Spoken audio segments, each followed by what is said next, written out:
मैं हूं आपके साथ नेहा दुबे। एपीएन के लोकप्रिय कानूनी प्रोग्राम लीगल हेल्पलाइन में आप सभी का बहुत स्वागत है। इसमें हमारे कानूनी विशेषज्ञ रोजमर्रा की जिंदगी की समस्याओं से जुड़े कानूनी मसलों पर आपकी शंकाओं का समाधान करेंगे। आप भी फोन करके कानूनी राय ले सकते हैं।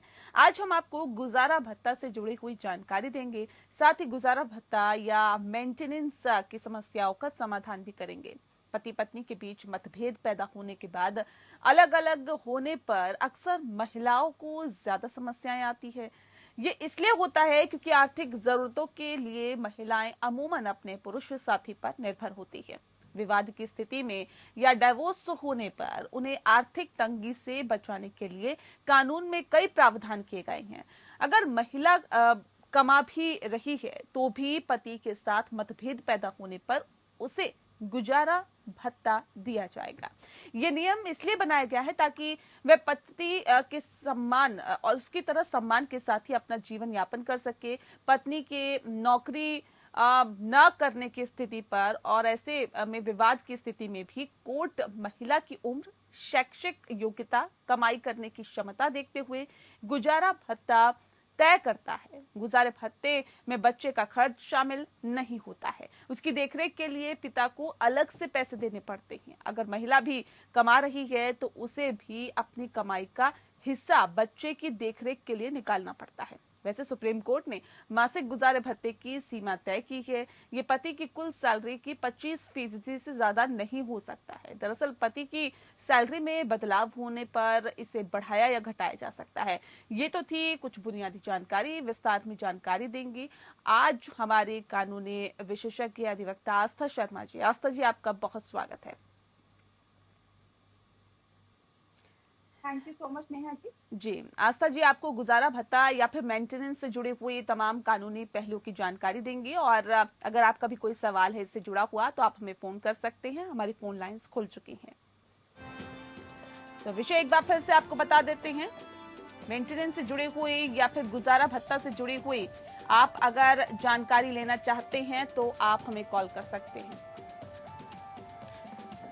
तो स्क्रीन पर आपको नंबर हमने दिखाई दिया है और एक बार फिर आपको बता देते हैं 0120612737 पर कॉल कर सकते हैं। 0120612737 पर भी कॉल कर सकते हैं। तो गुजारा भत्ता के बारे में आज हम बात करेंगे। आस्था जी लगातार हमारे साथ जुड़े हुए हैं। आस्था जी, सबसे पहले गुजारा भत्ता या मेंटेनेंस क्या होता है, हमारे दर्शकों को बताएं।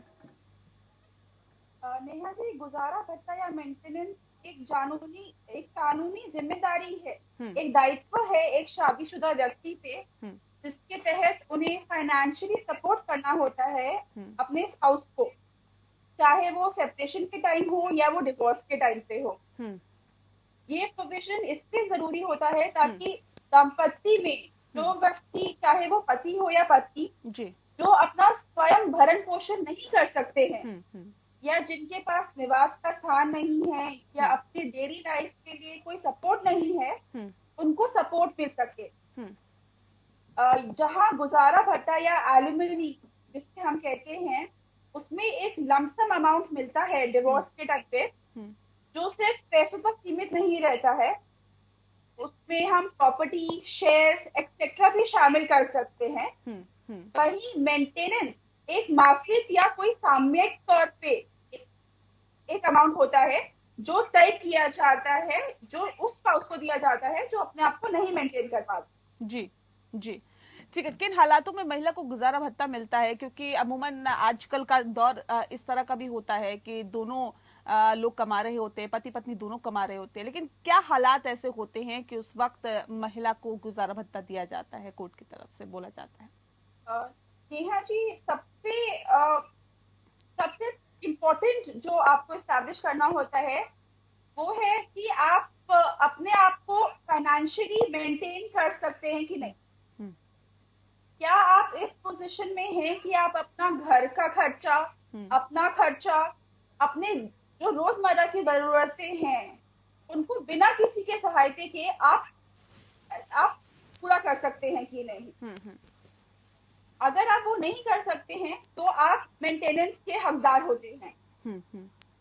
यूजुअली ये आती है परेशानियां अगर आपके जो पति हैं उन्होंने आपको परित्याग कर दिया है, नेग्लेक्ट कर रहे हैं आपको, घर से निकाल दिया है आपको, क्रूरत व्यवहार कर रहे हैं आपके साथ, या उनको कोई कुष्ठ रोग है, यौन रोग है, संक्रामक रोग है जिससे वो पीड़ित है, या कोई उनकी एक और पत्नी है आपके अलावा, या किसी उप स्त्री को वो अपने घर पे रख रहे हैं, या उनके घर में जाके वो रह रहे हैं, या आपने शादी के बाद अपना धर्म परिवर्तन कर दिया है, इन सब स्थितियों में एक जो महिला है उनको हक है मेंटेनेंस के लिए अप्लाई करने का, और उनकी फाइनेंशियल स्टेटस देख करके कोर्ट इसको डिसाइड करता है कि वेदर उनको कितना अमाउंट मिलना चाहिए या नहीं मिलना चाहिए।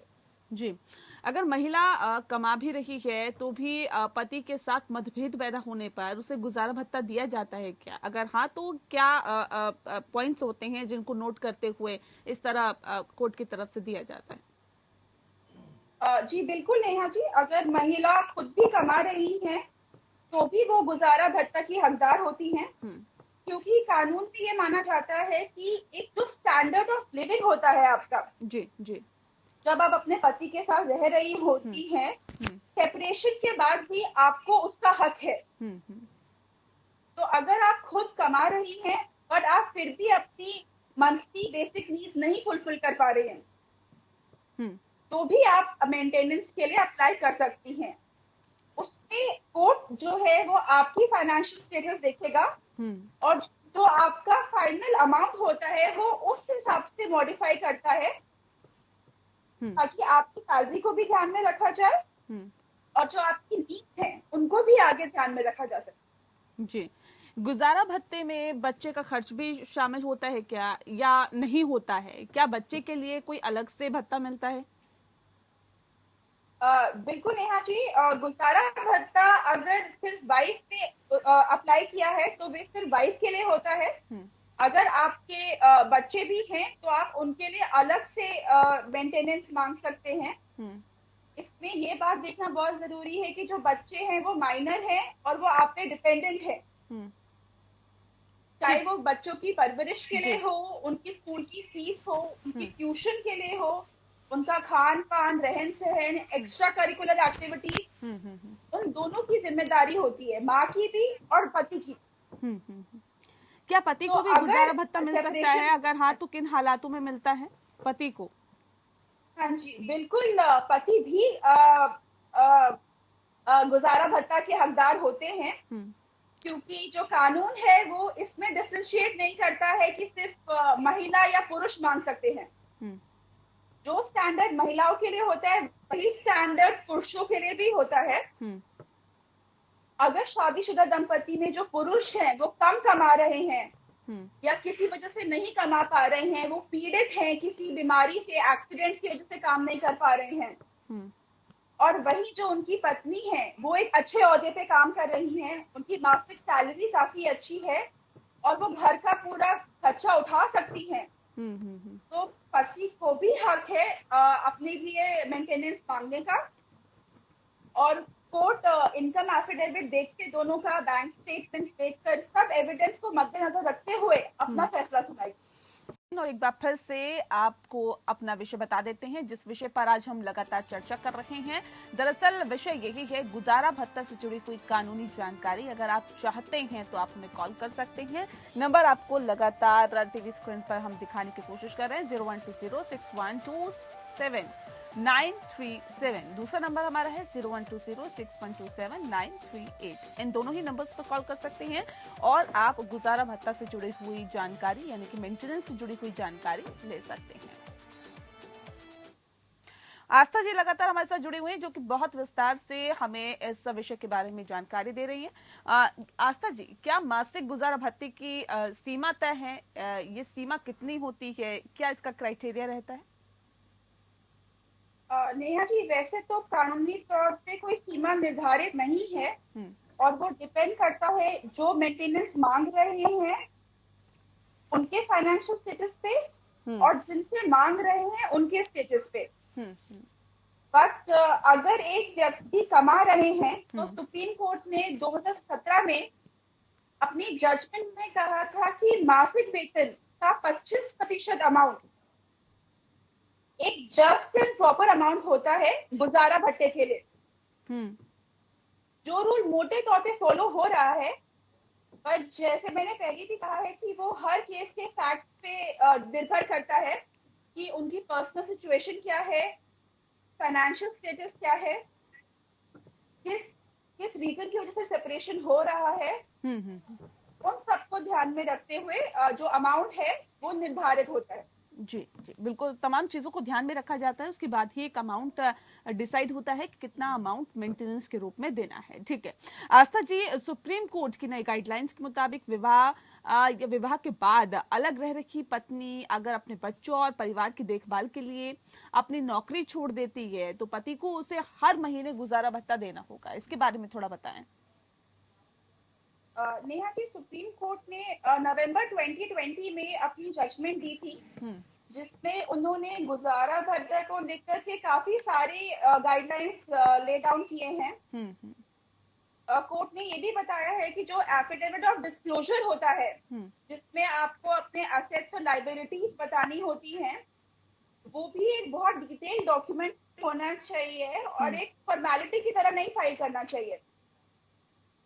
इस गाइडलाइन की जो कुछ खासियत है वो ये है कि जहां अलग अलग प्रोविजंस के अंदर लोग अपनी मेंटेनेंस फाइल करते हैं, उन सबको कोर्ट ने ये बताया है कि आप ये नहीं है कि आप एक कोर्ट में एक अमाउंट ले रहे हैं और दूसरे कोर्ट में उसके ऊपर दूसरा अमाउंट ले रहे हैं। अगर आप अलग अलग कोर्ट में मेंटेनेंस के लिए अलग प्राविधानों में फाइल कर रहे हैं, तो आपको कोर्ट को ये बताना पड़ेगा कि मुझे पहले से इतना गुजारा भत्ता मिल रहा है और इसके ऊपर मेरी क्या नीड है या क्या रिक्वायरमेंट है। आप इन गाइडलाइंस के तहत एक इंटरिम मेंटेनेंस भी मांग सकते हैं, जो ऑलरेडी लॉ में प्रोवाइडेड है, बट बिकॉज कोर्ट में केसेस इतने लंबे समय तक पेंडिंग रहते हैं, तो आपकी इंटरिम एप्लीकेशन जो होती है मेंटेनेंस की, उसकी सुनवाई नहीं होती है। तो कोर्ट ने कहा है कि 4 से 6 महीने के अंदर कोर्ट डिसाइड करेगा आपकी इंटरिम मेंटेनेंस। और आप हर कोर्ट में एक मैरिज काउंसलर होना चाहिए। पहले आप सेटलमेंट अराइव कीजिए, उसके बाद ही मैरिज पे जाइए। और जो फाइनेंशियल सिचुएशन है, अगर वो किसी पार्टी की चेंज होती है आपका डिस्क्लोजर एफिडेविट फाइल करने के बाद, तो कोर्ट आपको एक और अपॉर्चुनिटी देगा अपनी अपडेटेड फाइनेंशियल सिचुएशन बताने के लिए। इन गाइडलाइंस में एक और खास बात नेहा जी ये है कि जो शादी का ड्यूरेशन होता है आपका, कोर्ट की बहुत इंपॉर्टेंट बताया है सुप्रीम कोर्ट ने परमानेंट मेंटेनेंस देने के लिए। जो दाम्पत्य है वो कितने समय तक शादीशुदा रहा है, साथ में रहे हैं, और उसके बेसिस पे कोर्ट ने कहा है जो आप फाइनल रेट पे मिलेगी वो डिटरमाइन करे। जहां तक क्वांटम की बात आपने पहले भी की थी कि कोई स्ट्रेट जाकेट फॉर्मूला नहीं है। सब चीजों को, आपके स्टेटस को, एजुकेशनल क्वालिफिकेशंस को, आपकी सोर्स ऑफ इनकम को, एम्प्लॉयमेंट स्टेटस देखते हुए कोर्ट आपको मेंटेनेंस देती है। जहां तक वाइफ ने अपना जॉब सैक्रिफाइस किया है शादी के बाद अपने परिवार को नर्चर करने के लिए या बच्चों की तरफ अपनी जिम्मेदारी निभाने के लिए, या जो आपके परिवार में बड़े बुजुर्ग लोग हैं उनका ध्यान रखने के लिए, कोर्ट ने कहा है कि ये बात भी ध्यान में रखनी पड़ेगी गुजारा भत्ता का अमाउंट डिसाइड करने के टाइम पे। क्योंकि काफी सारी महिलाएं हैं जो शादी से पहले तो काफी अच्छी तरह से काम कर सकती हैं, बिकॉज उनकी रिस्पॉन्सिबिलिटीज नहीं होती हैं, पर शादी के बाद जो उनके ऊपर रिस्पॉन्सिबिलिटी आती है घर की, बच्चों की, बड़े बुजुर्गों की, उन सबको कंसिडर करना बहुत जरूरी है। बिल्कुल ठीक है आस्था जी, अगर क्योंकि आप फाइनेंशियली स्टेटस की बात कर रही थी, अगर फाइनेंशियली स्टेटस किसी परिवार का अच्छा ना हो और यही एक आधार हो अलग होने का पति पत्नी का, तो उस कंडीशन में भी क्या मेंटेनेंस देने की संभावना होती है या कोर्ट की तरफ से इस तरह का आदेश दिया जा सकता है? देखिए नेहा जी, जो फाइनेंशियल स्टेटस है ये दो चीजें हो सकती हैं। या तो शादी के टाइम पे आपका स्टेटस सेम रहा हो, या हो सकता है कि बिकॉज ऑफ सर्टेन सर्कमस्टांसेस आपका स्टेटस थोड़ा कम हो गया हो। बट फाइनेंशियल नीड्स पूरी ना करना कोई सेपरेशन का कारण नहीं हो सकता है। हाँ, ये हो सकता है कि अगर उसकी वजह से क्रूएलिटी हो रही हो, क्रूरता हो रही हो, तो आप उसको ग्राउंड बना करके सेपरेट हो सकते हैं। बट कोर्ट ये कहता है कि अगर हस्बैंड अनएम्प्लॉयड भी है तो भी उनको मेंटेनेंस देना पड़ेगा बच्चों के प्रति। जहां तक महिलाओं का रखरखाव है, तो अगर पति का स्टेटस इतना बड़ा नहीं है पर फैमिली की उनकी स्टेटस अच्छा है या उनके पास एक मैट्रिमोनियल होम है जहां पे वो रह सकती हैं, तो उन चीजों का ख्याल कोर्ट को रखना पड़ता है। चलिए, बहुत शुक्रिया आपका आस्था जी। आपने बहुत विस्तार से, बहुत तफसील से हमारे दर्शकों को मेंटेनेंस से जुड़ी हुई जानकारी दी, गुजारा भत्ता से जुड़ी हुई जानकारी दी। आपने बहुत विस्तार से बताया कि आखिर मेंटेनेंस क्या होता है, किस स्थिति में दिया जाता है, क्या कुछ इसका आधार होता है, कितना हो सकता है, कहाँ तक हो सकता है, और क्या ऐसे हालातों में जब हालात कुछ अलग हो तो उस स्थिति में पति भी क्या गुजारा भत्ता ले सकता है। इन तमाम चीज़ों के बारे में आपने बहुत विस्तार से हमें बताया। बहुत शुक्रिया आपका। इसी के साथ लीगल हेल्पलाइन में इतना ही। मुझे दीजिए इजाजत। नमस्कार।